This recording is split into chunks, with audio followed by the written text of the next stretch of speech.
Council classes में आप लोगों का एक बार फिर स्वागत है। बिहार शिक्षक भर्ती के जो रिजल्ट लगातार आ रहे थे उसमें एक सबसे महत्वपूर्ण, जिसमें सबसे ज़्यादा पद थे, सोशल साइंस के 6 से 8 वर्ग के बच्चों के लिए वो परीक्षा हुई थी, जिसमें सबसे ज़्यादा पद सोशल साइंस के थे।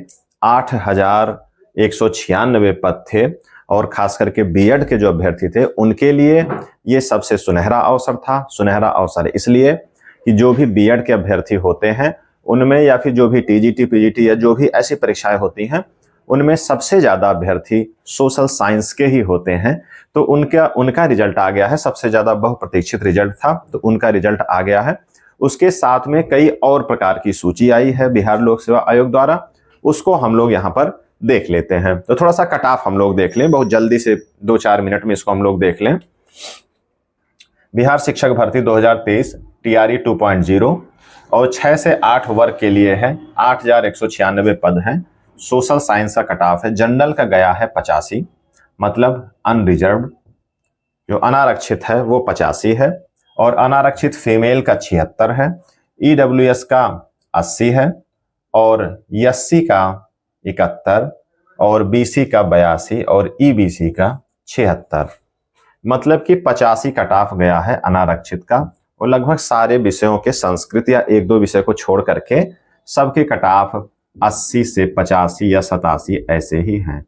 हमने जो पहले वीडियो में अपना बताया था कि अगर आप इन परीक्षाओं की तैयारी करते हैं 6 से 8 वर्ग के लिए बिहार में, तो इनका जो पैटर्न अभी 120 क्वेश्चन का है, 120 + 30, मेरिट बननी है 120 से, तो इसमें आपको 80 से 85 या 80 से 90 के बीच में टारगेट रखना पड़ेगा अगर आप अनरिजर्व्ड कैटेगरी में आते हैं तो। यह सबके लिए है, मान लीजिए थोड़ा बहुत कम ज्यादा होता है, तो इतना आप अगर टारगेट रखेंगे तब आप इस विषय में अपना एक पद सुनिश्चित कर पाएंगे। ये मैं इसलिए बता रहा हूं कि केवल ये अंतिम परीक्षा नहीं है, इसके बाद फिर एक व्यापक पैमाने पर बिहार में भर्ती होने वाली है। यूपी में भर्ती की संभावना ना के बराबर दिख रही है, इसलिए आप इस पे अपना विशेष ध्यान देते जाएं।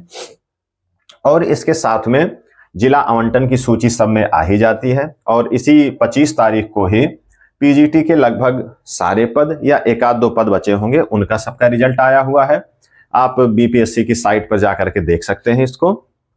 जिला आवंटन की सूची इनकी बहुत बढ़िया, बेहतर रहती है कि जब चयन होता है, जो फाइनल लिस्ट होती है, उसी के साथ में ये जिला आवंटन की सूची भी डाल देते हैं।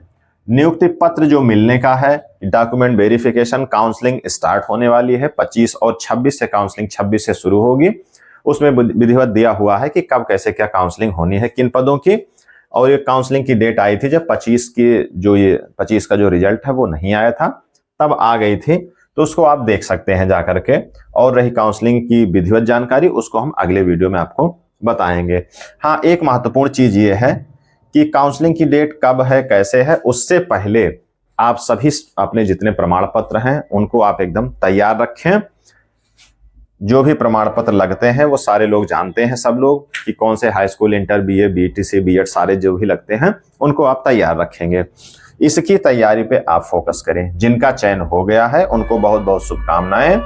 वो अब इस पे फोकस करें कि अपने सारे प्रमाण पत्र तैयार रखें। जिनका चयन नहीं हुआ है उनको भी निराश होने की आवश्यकता नहीं है। अगले बहुत जल्दी ही काफी पदों पर भर्ती बिहार में फिर आने वाली है। तो ये इतनी जानकारी इसमें रही है। एक नई नोटिस हमने देखी है बीपीएससी में। बीपीएससी की साइट पे आप जाएंगे तो 711 अभ्यर्थियों की और शायद 251 ऐसे हैं।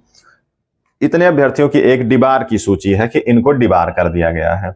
ऐसे अभ्यर्थी जो टीआरई 1 की जो परीक्षा दिए थे, 1.0 पहली जो परीक्षा थी टीआरई की, उसमें जिन्होंने दिया था, कुछ कारण से उन्होंने शपथ पत्र नहीं लगाया था या कुछ गलत सूचनाएं दी थी, तो इन सब के वजह से एक विस्तृत सूची, डिबार सूची पड़ी हुई है। उसमें जो है इतने अभ्यर्थियों को डिबार किया गया है।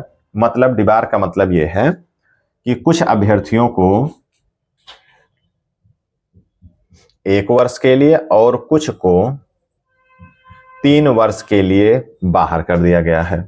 मतलब यह है कि अब लोक सेवा आयोग की जो भी परीक्षाएं होंगी, बिहार लोक सेवा आयोग की, उसमें 1 वर्ष और 3 वर्ष तक आप उनकी किसी भी परीक्षा में बैठ नहीं पाएंगे। डिबार का मतलब यही है। तो ये सूची भी देख सकते हैं। कुछ अभ्यर्थी जरूर है इसमें, वो अपना नाम इसमें जाकर के चेक कर लें, क्या कारण है, क्या कैसे है, वो भी देख लें। और अन्य अभ्यर्थियों के लिए एक सबक है कि किसी प्रकार की गलत सूचना आप ना दें, भ्रामक सूचना आप ना दें, अन्यथा आपको डिबार कर दिया जाएगा। तो छोटी सी आपकी एक गलती से 3 वर्ष के लिए अगर आप डिबार हो जाते हैं, बाहर हो जाते हैं, तब आपका कैरियर वहां पर चौपट हो जाएगा, क्योंकि इतने व्यापक पैमाने पर कोई भी कहीं किसी राज्य में भर्ती, शिक्षक भर्ती नहीं हो रही है। इसलिए आप इसका विशेष ध्यान देंगे। तो इन सब सारी चीजों को आप चेक कर लेंगे। कट ऑफ को हमने देख ही लिया है। तो कट ऑफ देखने का कुल मिला के हमारा आशय था कि एक हमारी तैयारी हो जाए, जिनका चयन नहीं हुआ है वो एक माइंड मेकअप कर लें कि हमारा टारगेट क्या, कुछ कितना हमको रखना है, उसी हिसाब से अपनी आप तैयारी रखेंगे। ठीक है, आज की वीडियो में सिर्फ इतना ही। मिलते हैं हम लोग नेक्स्ट वीडियो में। धन्यवाद।